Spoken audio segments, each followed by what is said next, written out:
A 7-year-old boy logged into an online game, thinking he was just there to play and build. He had no idea someone was watching, someone waiting. What happened next destroyed an entire family, and it could happen to yours. Watch this video, because your child could be next. It is a bright and sunny afternoon in San Diego, California. The year is 2015. On a dusty baseball field, a young boy named Ethan Dallas stands on the pitcher's mound. He is 7 years old. He winds up his arm and throws the ball. It smacks loudly into the catcher's mitt.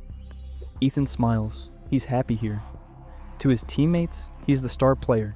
To his teachers, he's the class clown who loves to make people laugh. To his parents, Becca and her husband, he's a brilliant, special boy. Ethan has autism. This means his brain works a little differently. He can focus deeply on things he loves. By the time he is 9, he will teach himself how to write computer code and how to play the piano just by listening to songs. He dreams of working for Disney one day, building magical rides for theme parks. But Ethan also finds the real world loud and confusing. Sometimes, he just wants to escape to a place that makes sense. Like millions of other children, he finds that place on a computer screen. He starts playing a game called Roblox. It is a digital world where you can build anything you can imagine. His parents want him to be safe. They are good parents. They check the settings on his account.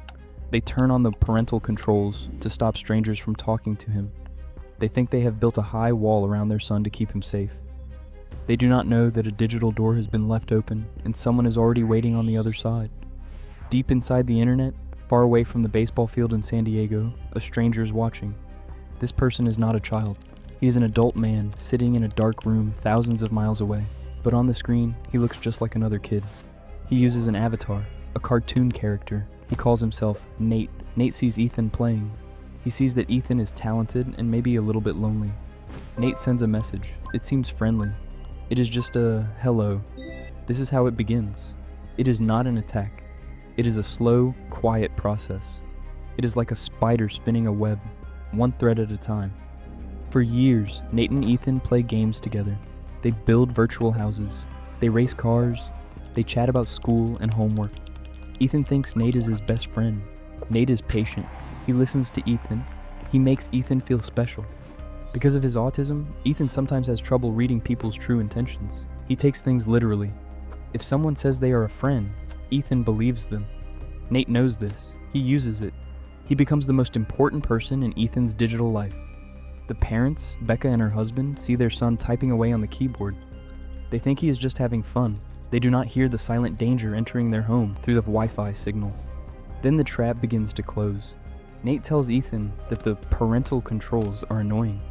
He says they stop them from having real fun. He teaches Ethan a secret. He shows the boy how to go into the settings and turn off the safety features. Ethan trusts Nate, so he does it. With a few clicks, the wall his parents built comes down. Now, no one is watching. Nate tells Ethan to move their chat to a different app called Discord. Discord is darker. It is private. There are no game moderators watching the chat logs here. The tone of the conversation changes. Nate stops being friendly.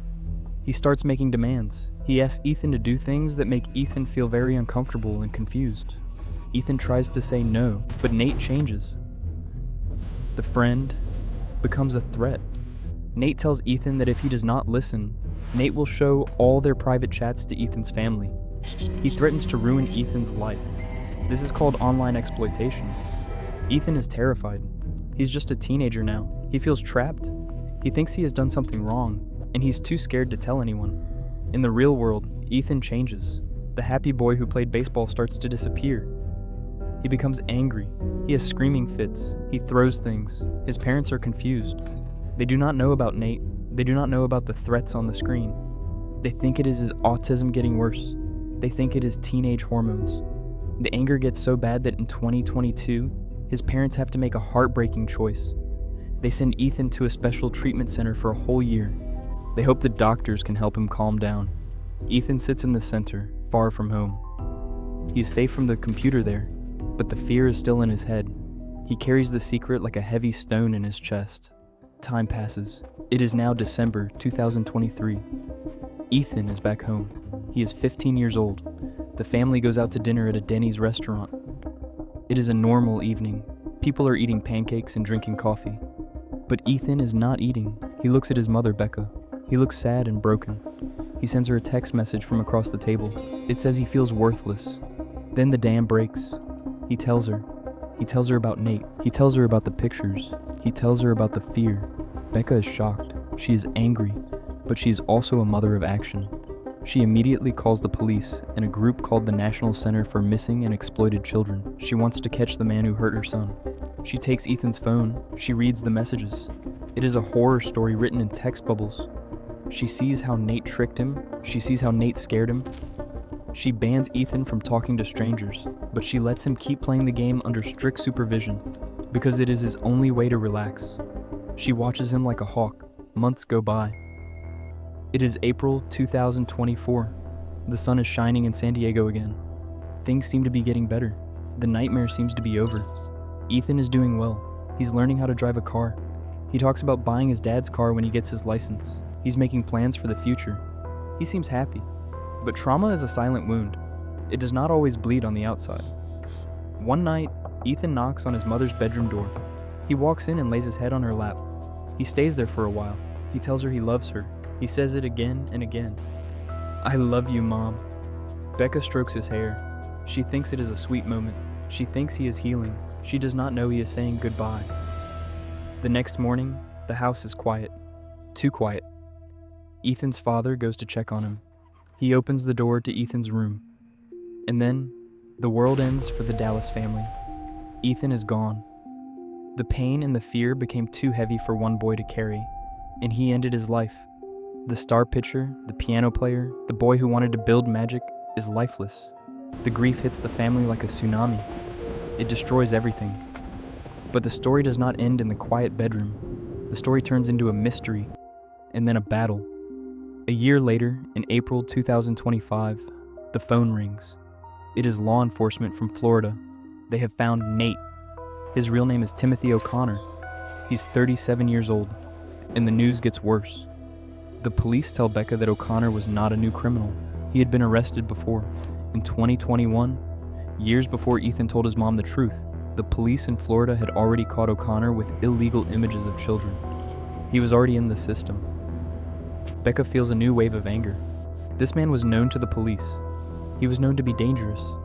Yet, he was still able to reach through the internet and find her son. O'Connor had been declared mentally unfit to stand trial for his earlier crimes. This means the court said he was too sick to go to jail, so he was stuck in a legal limbo. He faced no real punishment for what he did to Ethan. He was a ghost in the machine, untouchable. Becca Dallas decides she cannot stay silent. She looks at the companies that made this possible. She looks at Roblox. She looks at Discord. She sees that they made billions of dollars creating playgrounds for children, but she realizes they did not put up any fences. They invited the wolves in with the sheep. In September 2025, Becca files a lawsuit. It is a very important legal case.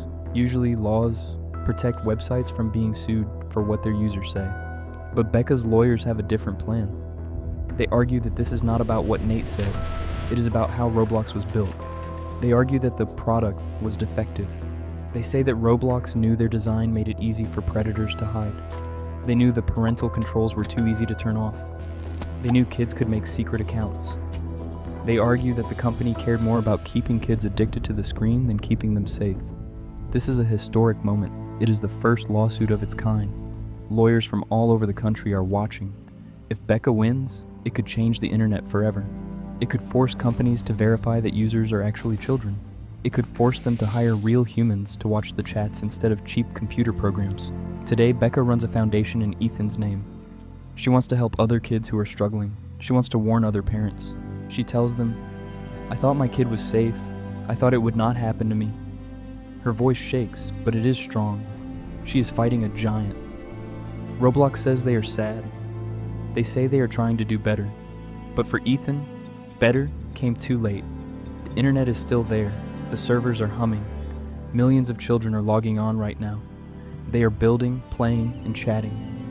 And somewhere, in the dark corners of the web, the predators are still waiting. But now, thanks to a boy named Ethan and a mother who refuses to give up, the light is starting to shine on them. The fight for a safer playground has just begun.